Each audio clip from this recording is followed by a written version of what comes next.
Assalamualaikum. Perkenalkan, nama saya Gita Sari, NIM 200311100038 dari Prodi Agroteknologi IA. Pada kesempatan kali ini, saya akan menjelaskan mengenai penyakit-penyakit pada tanaman. Untuk itu, ikuti terus yuk videonya.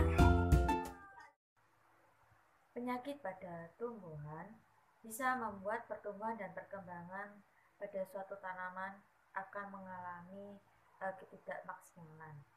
Penyakit pada tumbuhan merupakan gangguan yang disebabkan oleh mikroorganisme berupa virus, bakteri, jamur atau fungi, protozoa, dan cacing nematoda. Sama seperti hama, mikroorganisme juga menyerang berbagai organ tumbuhan, baik bagian akar, batang, daun, dan buahnya. Mikroorganisme yang hidup pada organ tumbuhan akan meracuni dan menghambat pertumbuhannya. Penyebaran penyakit pada tumbuhan bisa melalui dari angin, air, dan serangga. Serangga dapat menularkan virus, bakteri, jamur, dan protozoa yang berasal dari satu tumbuhan tertentu. Tanaman yang terserang penyakit akan mengakibatkan timbulnya gejala pada tanaman tersebut. Gejala yaitu kelainan atau penyimpangan dari keadaan normal yang ditunjukkan oleh tumbuhan atau tanaman. Suatu penyakit dapat menimbulkan gejala yang berbeda atau dapat pula sama dari tanaman-tanaman yang berbeda. Pengetahuan mengenai gejala penyakit sangat penting untuk diketahui agar penyebab sakitnya tanaman dapat diketahui, sehingga tindakan pencegahan dan pengendaliannya segera dapat dilakukan.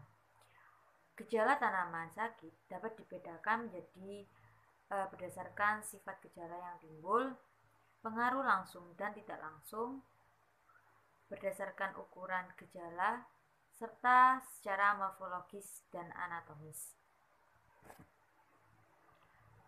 Berdasarkan sifat gejala yang timbul, gejala pada tanaman yang sakit dibagi menjadi dua, yaitu gejala lokal dan gejala sistemik. Gejala lokal yaitu gejala yang timbul hanya terbatas pada bagian-bagian tanaman tertentu saja, misalnya pada daun, akar, atau buah. Gejala sistemik yaitu gejala yang timbul disebabkan oleh penyakit yang menyerang seluruh bagian tanaman. Misalnya yang disebabkan oleh virus, di seluruh bagian tanaman terdapat virus walaupun tepat infeksi pada bagian tertentu dari tanaman tersebut. Selanjutnya, berdasarkan pengaruh langsung dan tidak langsung, gejala dapat dibedakan menjadi dua, yaitu ada gejala primer dan sekunder. Gejala primer yaitu gejala yang timbul langsung di bagian tanaman yang tempat terinfeksi.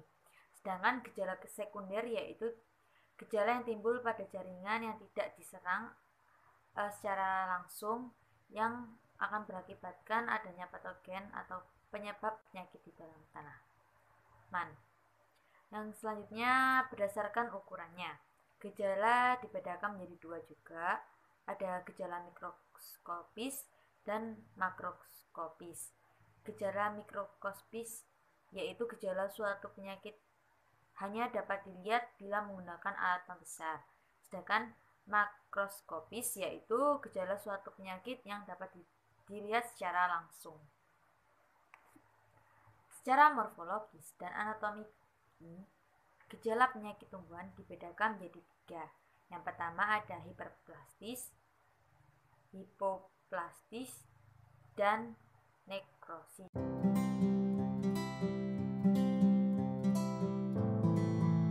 Gejala nekrotik merupakan gejala yang terjadi karena adanya kerusakan pada sel atau bagian sel, bahkan kematian sel. Contoh dari gejala nekrotik yaitu ada bercak daun atau nekrosis. Gejala penyakit bercak daun diawali dengan munculnya bercak-bercak berbentuk berbentuk agak bulat dengan warna coklat dengan tepi agak kekuning-kuningan. Bercak-bercak ini dapat menyatu menjadi bercak yang lebar dalam jangka waktu yang relatif singkat. Bercak yang sudah melebar berwarna coklat merah kehitam-hitaman. Letak bercak pada permukaan daun dimulai dari tepi menuju ke bagian tengah daun.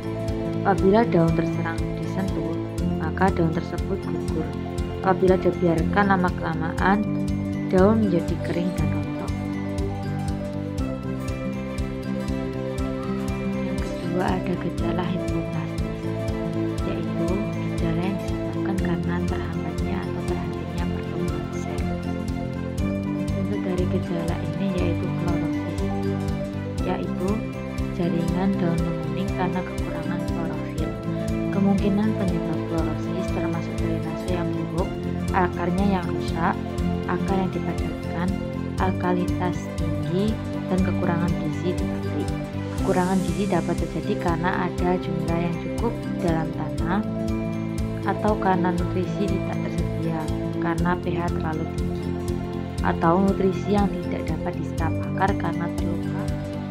Dan yang terakhir ada gejala hiperplastis, yaitu gejala yang disebabkan karena adanya pertumbuhan sel yang lebih dari biasanya atau overdevelopment. Contoh dari gejala ini yaitu tumor.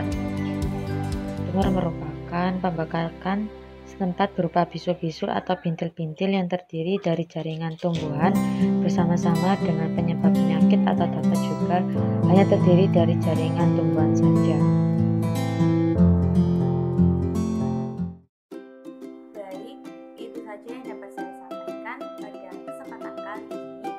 Semoga ilmu yang saya berikan ini bisa bermanfaat